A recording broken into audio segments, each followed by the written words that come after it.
So, hallo Freunde der frisch gewaschenen Hände, hier sind wir wieder. Wir haben ein paar Pfirsiche übrig und ich kann sie nicht mehr essen, weil ich schon zu viele gegessen habe, aber wir wollen die weiterverarbeiten und dann haben wir beschlossen, wir machen heute mal ein schnelles Pfirsichmus. Normalerweise würde man hingehen und würde die jetzt in kochendes Wasser anritzen, in kochendes Wasser werfen, dann in Eiswasser, dann die Haut abziehen.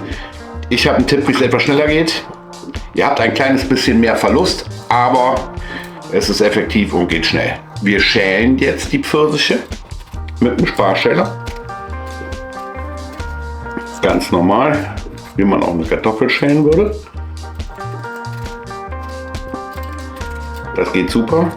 Wenn die natürlich so ganz weich sind, dann wird das ein bisschen schwieriger, aber das geht trotzdem.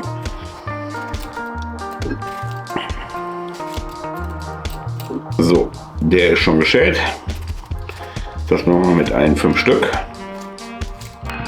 Ja, da fliegt er auch schon durch die Gegend. Kleiner Tipp, wenn ihr sowas macht, wenn ihr irgendwas schält, es gibt ja auch so Sachen, dann kleben die ganze Zeit da dran, die Schalen und so. Stellt euch ein Schälchen mit heißem Wasser hin oder mit kaltem Wasser und geht mit dem Sparschäler einmal kurz da rein und dann ist er wieder sauber und dann schält er wieder wie neu.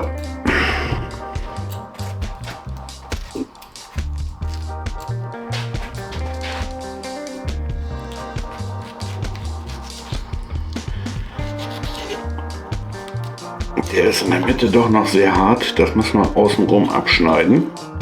Ist aber auch kein Problem. Stellen wir das so weit runter bis auf den Kern, wie es geht.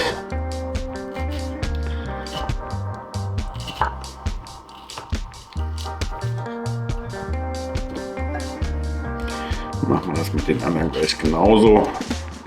Und der letzte.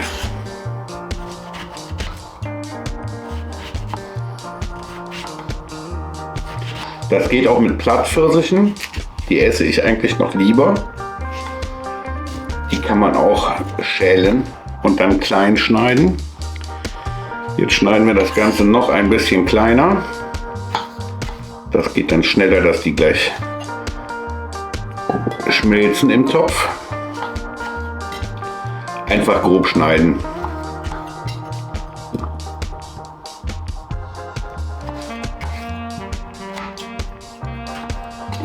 Es wird sowieso püriert nachher noch, deswegen ist das nicht, das müssen keine akkuraten Würfel sein.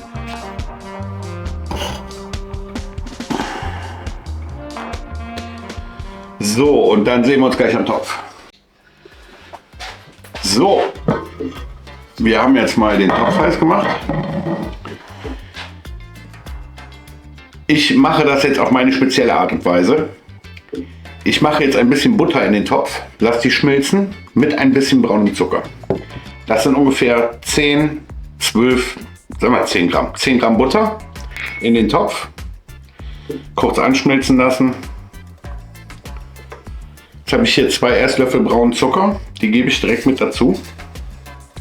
Ihr müsst das nicht mit Zucker machen und auch nicht mit Butter. Ihr könntet rein theoretisch den Pfirsich auch einfach so da rein machen. Weil ich mag, wenn das so eine ganz leichte, süße Karamellnote hat. Deswegen lassen wir das Ganze jetzt ein bisschen schmelzen. Und brauner Zucker ist immer besser wie raffinierter Zucker. Der ist einfach nicht behandelt und das ist eigentlich vollkommen in Ordnung. Ihr könntet auch Honig mit dran machen, aber Honig soll man eigentlich nicht wirklich erhitzen. Deswegen machen wir es auf meine Art. Wir machen Butter und ein bisschen Zucker. Das Ganze lassen wir jetzt runterschmilzen. Man sieht das auch schon hier, das löst sich jetzt schön auf.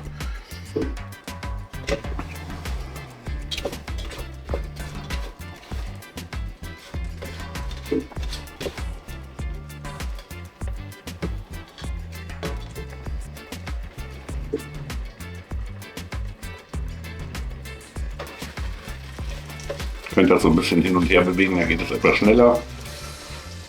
Wenn das etwas mehr verteilt ist. Jetzt seht ihr auch hier, der Zucker fängt jetzt richtig an zu schmilzen.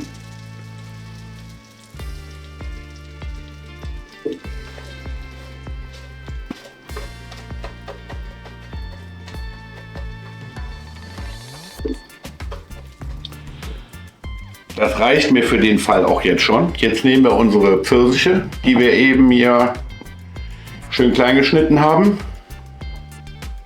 und geben die einfach da drauf. Lassen die jetzt kurz da drin angehen. Jetzt nehmen wir uns ein bisschen Wasser.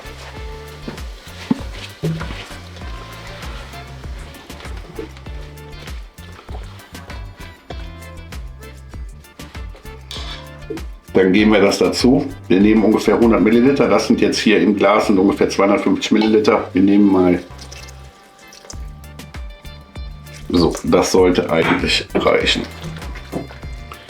Und das Ganze lassen wir jetzt ungefähr 5 Minuten köcheln.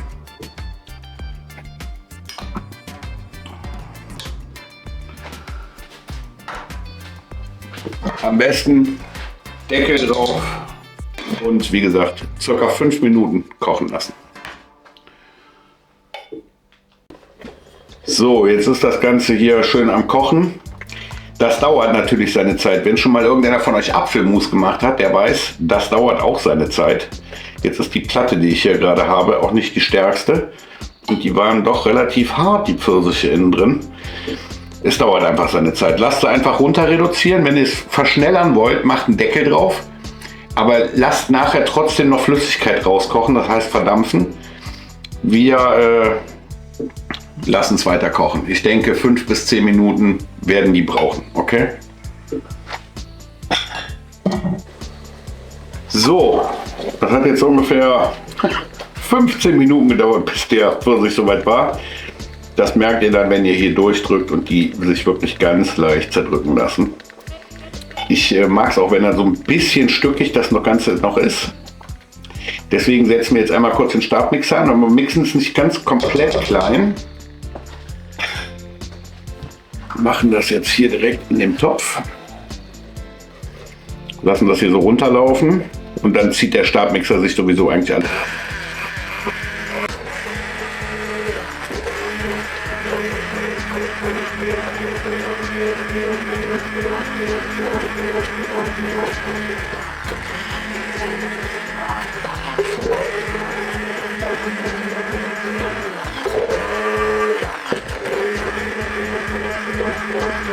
So, dann lasst es noch einmal ein bisschen aufkochen und fertig ist euer Pfirsichmus.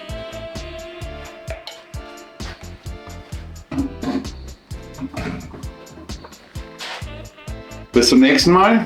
Wenn es euch gefallen hat, lasst ein Abo da oder wenigstens ein Like.